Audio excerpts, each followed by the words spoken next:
বন্ধুরা দেখো, এখানে আমরা এলাম হোটেল থেকে সকাল 6:15-20 মধ্যে আমরা চলে এসেছি, যেহেতু 6:30টার মধ্যে আমাদেরকে বলেছিল রিপোর্ট করতে।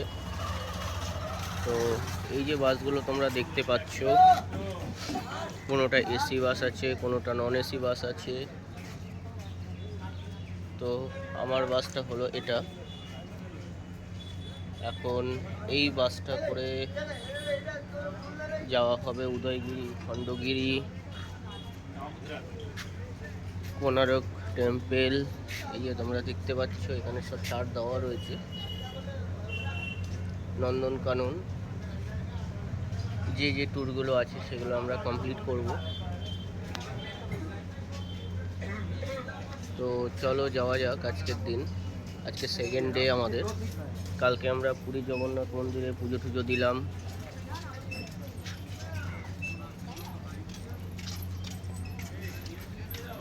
ওদিকে উড়িষ্যা ট্যুরিজমের ইউথ হোস্টেল রয়েছে, এখান থেকে বাসগুলো ছাড়ে। আমরা কালকে স্বর্গদ্বার থেকে বুকিংটা করেছিলাম। এটা শেয়ারেবল বাস, তোমার পার হেড নিচ্ছে 380 করে।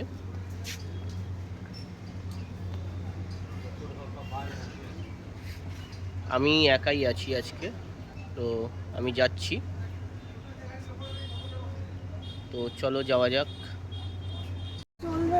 এটা হচ্ছে বাসের ভেতরটা,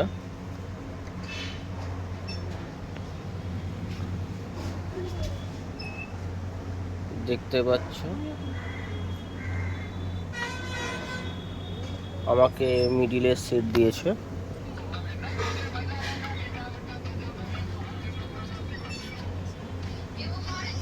তো সিটটা ভালোই।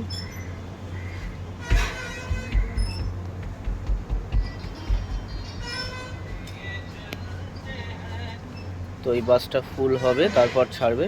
সকাল 7:30টায় আমাদের বাসের টাইমিং আছে। এখন বাজে 6:40।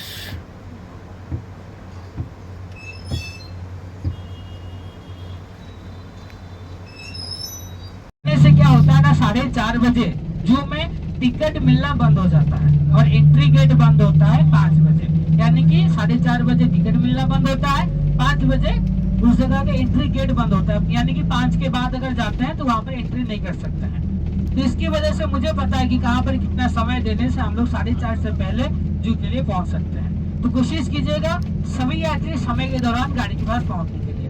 अगर कोई यात्री दिए गए समय पर गाड़ी के पास नहीं पहुंचते हैं तो ना ही हम इंतजार करेंगे और ना ही आपका ये गाड़ी आपको वहीं पर छोड़कर गाड़ी अपने अगले स्टॉपेज के लिए निकल जाएगा आगे। अब अगले स्टॉपेज पर कैसे आएंगे ना, हमारे पीछे और भी टूरिस्ट गाड़ियां हैं, उसमें खड़े रह के कुछ पैसे देके दूसरे स्टॉपेज पर आ सकते हैं, क्योंकि हर एक बस वही स्पॉट कवर करता है जहाँ पर कि अभी हम लोग चल रहे हैं।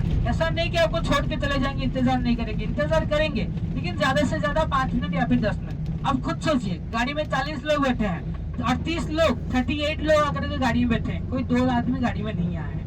तो क्या उन लोगों की वजह से बाहर जो 2 लोग हैं बाहर, उन लोगों की वजह से बाकी के जो गाड़ी में 38 लोग बैठे उनको दिक्कत में डाला जा सकता है? नहीं डाला जा सकता। तो इस बात को ध्यान में रखिएगा। कोशिश कीजिएगा कि सभी यात्री समय के पास गाड़ी के पास पहुंचने के लिए। ये आपका कुछ नियम कानून था। अभी दिन भर के दौरान गाड़ी कहाँ पर जाएगा ये सुन लीजिए, यानी कि दिन भर का क्या प्रोग्राम अपना है। पुरी से निकलते हुए लगभग 30 किलोमीटर की दूरी पर अपना पहला दर्शनीय स्थान है, जिसका नाम है चंद्रभागा का बीच, समंदर किनारा गोल्डन बीच। जो बीच आप लोग पुरी में देखते हैं वे बंगाल का, यानी कि बंगोपसागर का जो बीच आप पुरी में देखते हैं वही बीच यहाँ पर भी देखेंगे चंद्रभागा में। लेकिन यहाँ पर खासियत क्या है ना, यहाँ पर सूर्य भगवान जी का उदय देखना शुभ माना जाता है चंद्रभागा में। और पुराणों में ये भी मान्यता है कि जब श्री कृष्ण जी के लड़के सांबों को कुष्ठ रोग हुआ था, कोढ़ी बीमारी, तो उन्होंने यहीं पर आकर सूर्य भगवान जी को 12 साल तपस्या करने के बाद उनको अपने कुष्ठ रोग से, कोढ़ी रोग से मुक्ति मिला था। चंद्रभागा देखने के बाद चलेंगे कोणार्क सूर्य मंदिर के लिए, वहां से जो कि लगभग 15 मिनट की दूरी पर अवस्थित है। चंद्रभागा कोणार्क मंदिर, जिस प्रकार से जगन्नाथ आप लोग पुरी आते हैं जगन्नाथ जी का दर्शन करने के लिए, वो कौन है? विष्णु भगवान जी एक स्वरूप है। लिंगराज जाते हैं शिव मंदिर देखने के लिए शिव भगवान जी को, उसी प्रकार से जो कोणार्क जो जाएंगे अभी, कोणार्क का जो टेम्पल है, मंदिर है, ये सूर्य भगवान जी के द्वारा सूर्य भगवान जी के लिए निर्माण किया गया एक मंदिर है, जिसको कि राजा लांगुड़ा नरसिंह देव ने यहाँ पर निर्माण किए थे। कोणार्क में समय मिलेगा 1.5 घंटे का। 1 घंटा मंदिर घूमने के लिए रहेगा और हाफ एन आवर, आधा घंटा दिन भर का खाना पीना करने के लिए रहेगा। अब कोई लोग 12 बजे खाते हैं, कोई लोग 1 बजे, तो कोई लोग 2 बजे। लेकिन आज आप लोगों को एक दिन एडजस्ट करके हमारे ऑफिशियल टाइम के अंदर में भोजन का काम खत्म करना पड़ेगा, जो कि कोणार्क में रहेगा 10:30 से 11 बजे के बीच में। कोणार्क से निकलने के बाद वहां से चलेंगे city capital of Odisha, Bhubaneswar city. Bhubaneswar में अपना पहला दर्शनीय स्थान रहेगा लिंगराज टेम्पल। ये लिंगराज टेम्पल एक शिव मंदिर है, लेकिन आप देखेंगे कि आप जिस भगवान जी के भी आप मंदिर में जाएंगे, उन्हीं भगवान जी का ही कोई स्वरूप आपको मंदिर के शिखर के ऊपर में देखने के लिए मिलता है। जैसे कि मान लीजिए जगन्नाथ जी का टेम्पल एक शिव विष्णु मंदिर है, तो मंदिर के ऊपर में थोड़ा सा बैठ जाइए, बात खत्म हो जाने दीजिए, फिर बना है जो कि विष्णु भगवान जी का प्रतीक माना जाता है। शिव मंदिर जाएंगे, शिव मंदिर के ऊपर में त्रिशूल देखने के लिए मिलता है। लेकिन लिंगराज मंदिर एक ऐसा शिव मंदिर है, जिस शिव मंदिर के ऊपर में आपको धनुष और तीर का निशान देखने के लिए मिलता है, जो कि विष्णु भगवान जी का प्रतीक माना जाता है। ये मंदिर के अंदर में 2 भगवानों को एक साथ पूजा किया जाता है, हरि और हर, शिव और विष्णु। लिंगराज मंदिर देखने के बाद खंडगिरी उदयगिरी के लिए जाएंगे, जो कि आमने सामने 2 पहाड़ी है, एक का नाम खंडगिरी, दूसरे का नाम उदयगिरी। 40 मिनट वहां पर गाड़ी रुकेगा। उसके बाद वहां से लास्ट स्टॉपेज के लिए चलेंगे, जो रहेगा नंदनकानन जू। जू में लगभग 1.5 घंटा समय घूमने के लिए रहेगा और आधा घंटा चाय पानी करने के लिए। 2 घंटा टाइम रहेगा टोटल जू में। जू से निकलने के बाद अगर कोई भुवनेश्वर रेलवे स्टेशन या फिर बस स्टॉप के लिए उतरना चाहे, जहाँ से उनको नजदीक को छोड़ करके आएंगे। आप लोगों में से कोई ऐसे हैं जिनको स्टेशन के लिए उतरना है भुवनेश्वर में? कोई नहीं है, ठीक। लास्ट स्टॉपेज रहेगा जहाँ से बस शुरू हुआ था, उस जगह का नाम है ऑर्बन हाट। वहां पर पहुंचने के बाद ये सफर वहीं पर समाप्त होगा। इसके बाद जिस प्रकार से भी आप लोग सुबह ये बस के पास आए थे, रिटर्न उसी प्रकार से चले गए। ये आपका 12 घंटे का सफर था। आई होप कि सभी को समझ आया होगा। अगर कोई बाहर जाना चाहते हैं, जाके आ जाइए। इसके आगे वाला बात करते हैं। पर की ये शब्द व्यवहार होता है चंद्रभागा में, और जो पहला नाम है यानी कि अर्क्य, ये शब्द व्यवहार होता है कोणार्क के लिए। कोण युक्त अर्क्य होता है कोणार्क। यहाँ पर इस मंदिर को राजा लांगुड़ा नरसिंह देव के द्वारा निर्माण किया गया है। वो कौन से वंश के शासक है? ना गंग वंश के। ये वही वंश है जहाँ जिनके वंश ने पुरी में जगन्नाथ मंदिर का निर्माण किया था। तो राजा गंग वंश के राजा लांगुड़ा नरसिंह देव जब 18 साल के आयु में काकतीय साम्राज्य के राजा गणपति को परास्त करने के बाद वापस आते हैं उत्तर देश के लिए, उड़ीसा के लिए, तो उनके माँ कस्तूरी देवी उनको कहते हैं कि तुम्हें यहाँ पर एक भव्य सूर्य मंदिर का निर्माण करना है। कहाँ पर? ना कोणार्क में। तो उनके राजा लांगुड़ा नरसिंह देव ने पूछा कि मुझे यहीं पर ही क्यों मंदिर बनवाना है, और वो सूर्य भगवान जी के लिए ही क्यों? तो उनके माँ कस्तूरी देवी उनको कहता है कि जब शादी के कई साल बाद भी मुझे कोई संतान प्राप्ति नहीं हो रहा था, तो मैं यहाँ पर सूर्य भगवान जी को तपस्या करने के बाद या फिर उनको पूजा करने के बाद में आपको बेटे के रूप में प्राप्त किए थे। तो इसकी वजह से आपको यहाँ पर सूर्य भगवान जी के लिए भव्य मंदिर का निर्माण करना है। तो उसी प्रकार से राजा ने क्या किया ना, एक कॉन्ट्रैक्टर को ये काम दिया, जिस कॉन्ट्रैक्टर का नाम था सदाशिव सामंतरा महापात्र और शिवाई सामंतरा। तो यहाँ पर मंदिर को निर्माण करने के लिए 1200 कारीगरों को लेके 12 साल में 12 एकड़ की जमीन में और 12 साल का राजस्व को लेकर के ये मंदिर को निर्माण किया गया। 12 साल के दौरान मंदिर का हर एक काम खत्म होने के बाद भी मंदिर के शिखर के ऊपर में एक 52 टन का चुंबक को मंदिर के ऊपर में रखा जाने वाला था। आप कहेंगे कि मंदिर के ऊपर मैग्नेट क्यों रहेगा? कौन सा ऐसा मंदिर जो कि मैग्नेट रखा जाएगा क्यों? तो यहाँ पर मंदिर को निर्माण करने के लिए मंदिर में लोहा पत्थर का इस्तेमाल किया गया था, लोहे के बीम्स का इस्तेमाल किया गया था। जो मंदिर के ऊपर में जो मैग्नेट रहेगा, ये मैग्नेट क्या करेगा ना, सब लोहा जो मंदिर में इस्तेमाल किया गया है गर्भगृह में, मुख्य मंदिर में, ये सब लोहा को खींच के रखेगा। और इसकी वजह से जो सूर्य भगवान जी का जो प्रतिमा स्थापना किया जाएगा गर्भगृह के अंदर में, यानी कि जिस गृह में भगवान जी को पूजा किया जाएगा, तो मूर्ति क्या होगा ना, हवा में तैरेगा। इसकी वजह से इस बात के चलते मंदिर के ऊपर में ये मैग्नेट को रखा जाने वाला था, लेकिन ये 1200 कारीगर इस काम को खत्म नहीं कर पा रहे थे। और राजा ने यह आदेश दिया था अगर कल तक मंदिर का काम खत्म नहीं किया जाएगा तो 1200 कारीगरों के सर काट दिया जाएगा। 1200 कारीगर के मुख्य कारीगर का नाम था विशु महाराणा।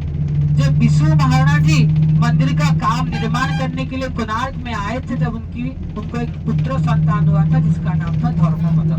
धर्मपद हमेशा अपने पिता के बारे में अपने वहां से पूछते थे, लेकिन एक बार जिद करने पर उनके माँ ने उनको बताया कि उनके पिताजी कहाँ पर हैं, उनके साथ कैसे मिल सकते हैं। वो कोणार्क में जाने के बाद अपने पिताजी को जब उनके साथ जब मिलन होता है, तो उनका बेटा देखेगा, घर पर देखेगा कि जिन्होंने इतना बड़ा मंदिर को निर्माण किए, कोई भी कारीगर के मुख में खुशी नहीं है, सब कारीगर के मुख में गंभीरता है। जब गंभीरता का कारण उनका बेटा अपने पिता से पूछेंगे, तो पिताजी गंभीरता का कारण बताते हुए अपने बेटे को यह कहेंगे कि राजा ने 12 साल का समय दिया था और ये कहा अगर कल तक मंदिर के ऊपर में ये मंगल कलश स्थापना नहीं किया जाएगा तो 1200 कारीगरों के सर कलम कर दिया जाएगा, धड़ से सर को अलग कर दिया जाएगा। तो ये बात को लेकर के 1200 कारीगर दुखी है। तो जब ये बात सुनते हैं, धर्मपद का बेटा जब सुनता है तो उनका बेटा कहता है कि पिताजी इस काम को हम कर सकते हैं, करके ये मैग्नेट को बिठा करके नीचे आए हैं। यहाँ पर ये बात किसी को पता नहीं है कि उस बच्चे ने किस प्रकार से मंदिर के ऊपर में ऐसा क्या किया जिसकी वजह से कि जो काम को ये 1200 कुशल कारीगर ना कर पा रहे थे, उस काम को बच्चे ने कर दिखाया। लेकिन इतना पता है कि इस मैग्नेट को उस बच्चे ने मंदिर के ऊपर में बिठा के नीचे मंदिर का काम को खत्म करके नीचे आए।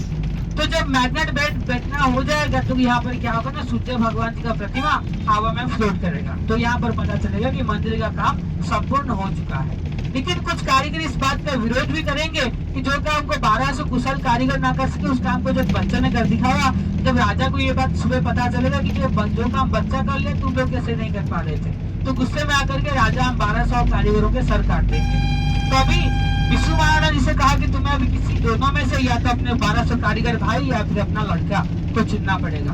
ये सारा बात पीछे धर्मपद सुन रहे थे। धर्मपद ने सोचा कि अगर 1200 कारीगर चले जाएंगे तो मेरे पिताजी भी चले जाएंगे और 1200 कारीगर के परिवार अनाथ हो जाएंगे, क्योंकि परिवार में मुख्य पिता होता है। तो ये बात को लेकर के उन्होंने क्या किया ना, किसी को बिना बताए रात के अंधेरे में वापस उस सूर्य मंदिर के ऊपर चढ़ते हैं और वहां पर जाने के बाद चंद्रभागा के समंदर में छलांग लगा देते हैं। यहाँ पर पहले चंद्रभागा का समंदर पूरी तरीके से कोणार्क सूर्य मंदिर में लगा हुआ था। ये भी कह सकते हैं कि समंदर के बीच से ही मंदिर को निर्माण करने का कार्य को प्रारंभ किया गया था। तो जब ये बात यहाँ पर क्या होगा ना, यहाँ पर कुछ गाइड लोगों का ये कहना है कि मंदिर का पहला दिन 12 साल के बच्चे के मौत के नाम गया, इसीलिए मंदिर में पूजा नहीं होता है।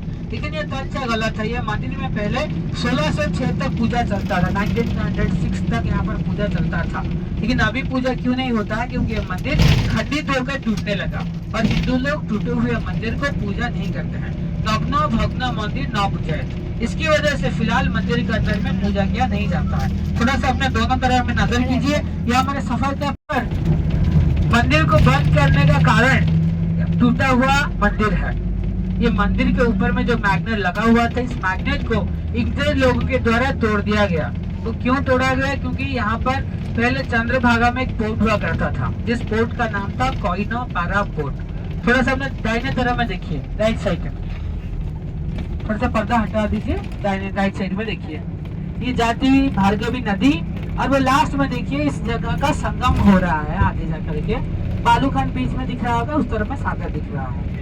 ये आपको यही चीज आगे जाने के बाद में पास से दिखेगा, लेकिन वो एक दूसरी नदी रहेगी जिस नदी का नाम है कुशभद्रा नदी।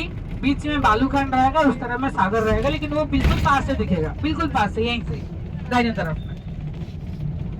तो मैं ये जो बात कहा कि अभी कि कोइनापारा नामक यहाँ पर एक बंदरगाह था, ये ऐसे ही नहीं कह रहे हैं। जब मंदिर में एंट्री करेंगे, यहाँ पर टिकट चेक होता है, वहां से जस्ट थोड़ा सा आगे जाकर के दाहिने तरफ में कॉर्नर में ओडिया भाषा में, हिंदी में और इंग्लिश में ये बात को डिस्क्राइब किया गया था कि पहले चंद्रभागा बंदरगाह हुआ करता था और जिस बंदरगाह का नाम था कोइनापारा पोर्ट। यहाँ पर पोर्ट में जो जहाज आते थे, पोर्तुगल मेरिनर्स का हो गया या फिर जो इंग्रेज लोगों का हो गया, जो जहाज आता है, जहाज में कंपास रहता है दिशा दिखाने के लिए, लेकिन मंदिर के ऊपर में लगा हुआ मैग्नेट इस कंपास को क्या करता था ना, मिसगाइड करके कोणार्क सूर्य मंदिर में टकरा देता था।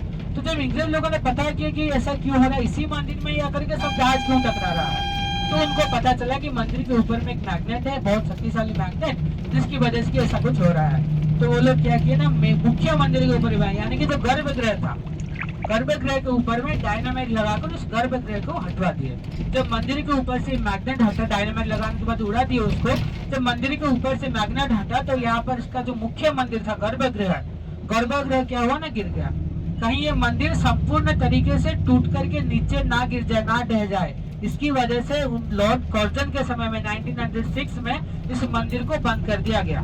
जो मंदिर की उच्चता 216 फीट हुआ करता था, उसका उच्चता अभी रह गया है सिर्फ और सिर्फ हाइट 40 मीटर, केवल जो कि 100 फीट भी कह सकते हैं, 100 फीट। तो यहाँ पर मंदिर के अंदर में आपके साथ में एक गाइड रहेगा, तो गाइड आप लोगों को मंदिर के अंदर में और भी थोड़ा सा समझाएंगे। जिससे कि मंदिर को एक रथ की तरह बनाया गया है। जिस प्रकार से हम लोग हाथ में समय देखते हैं, घड़ी में समय देखते हैं, उसी प्रकार से यहाँ पर तो मंदिर में जो 24 पहिए लगाए गए हैं, जिस प्रकार से रथ में पहिए लगाए जाते हैं, उसी प्रकार से ये मंदिर में क्या किया गया है ना, 24 पहियों को इस्तेमाल किया गया है। जो 24 पहिया, एक साइड का 12 पहिया दिन का समय को दर्शाता है, तो वही दूसरी तरफ का 12 पहिया रात के समय को दर्शाता है।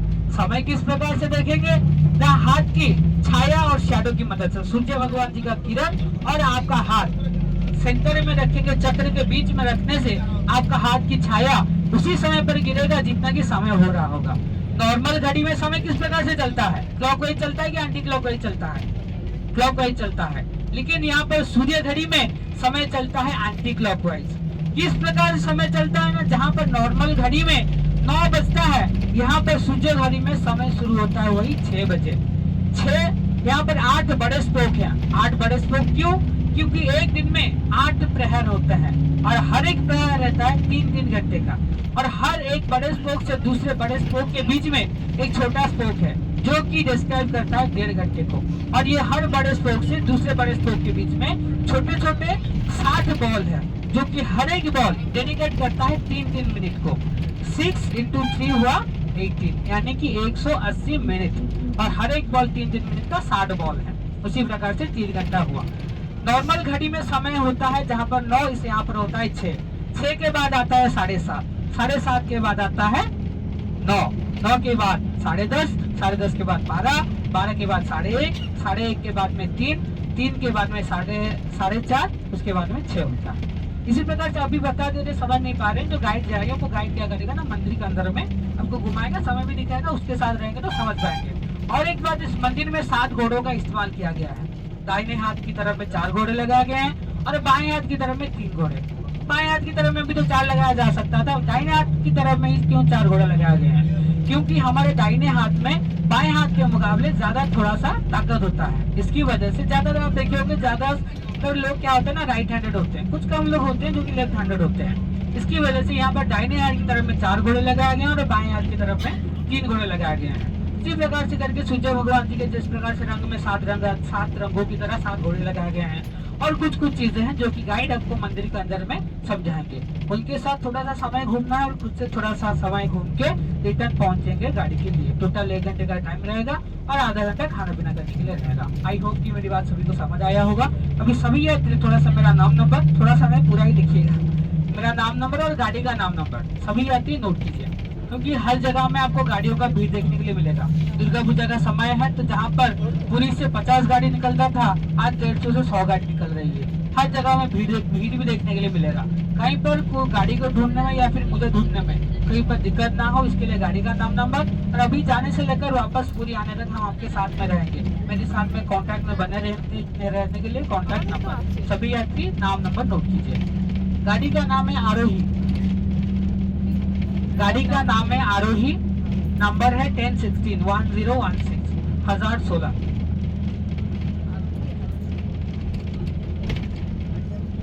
1016 गाड़ी का नंबर है, नाम है आरोही। दोनों तरफ में लिखा है, पीछे लिखा है 1016। अभी मेरा नंबर लिखिए 7848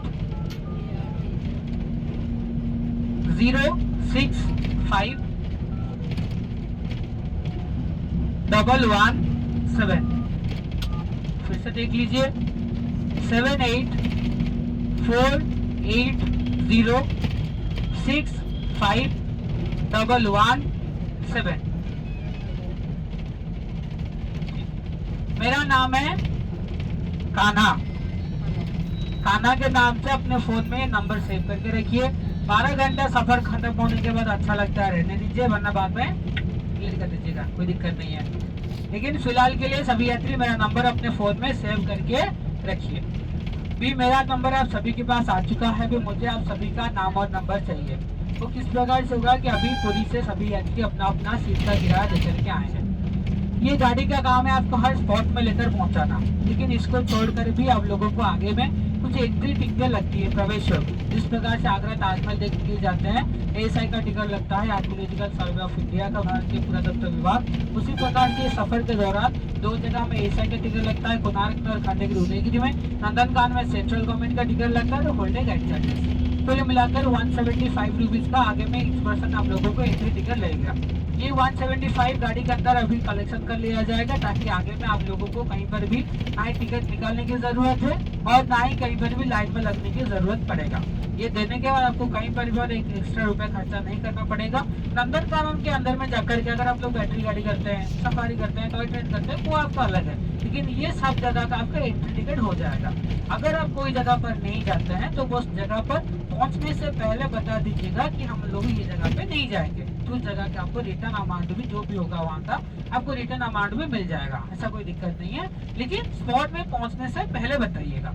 175 सभी से गाड़ी से भी कलेक्शन कर लिया जाएगा। 5 साल से नीचे बच्चों का टिकट नहीं लगता है, 5 साल से ऊपर 12 साल से नीचे हाफ टिकट लगता है 50 रुपीज का। अभी आपके पास आ रहे हैं, अपने परिवार में कितने बड़े और कितने बच्चे हैं बोल करके मेरे पास में एक मेंबर का नाम, 2 अलग अलग लोगों का 2 अलग अलग मोबाइल नंबर, सही से सुनिए, 2 अलग अलग मोबाइल नंबर, जो मोबाइल नंबर की कॉल करने पर लगना चाहिए और जिसका नंबर दे रहे हैं वो गाड़ी में होना चाहिए। अपना घर का नंबर मत दीजिएगा, घर वालों का, घर का नंबर नहीं चाहिए भाई, जो गाड़ी में है उन्हीं का ही नंबर दीजिएगा। ताकि 2 नंबर इसलिए रख रहे हैं, अगर सभी लोग गाड़ी के पास है, कोई 2-4 नहीं आए हैं तो उनको छोड़कर जाना इंसानियत नहीं होगी, तो उनको फोन करके इत्तला कर सके कि भाई आपका गाड़ी निकल रहा है, गाड़ी के पास पहुंचिए। अगर एक नंबर बाई चांस नहीं लगता है तो दूसरा नंबर पर कॉल कर सके, इसीलिए 2 नंबर रख रहे हैं। तो सभी मेरे पास में सही नाम और सही नंबर दे करके नाम और नंबर एंट्री करवाइए। तब तक के लिए जय जगन्नाथ, जय जय। धन्यवाद।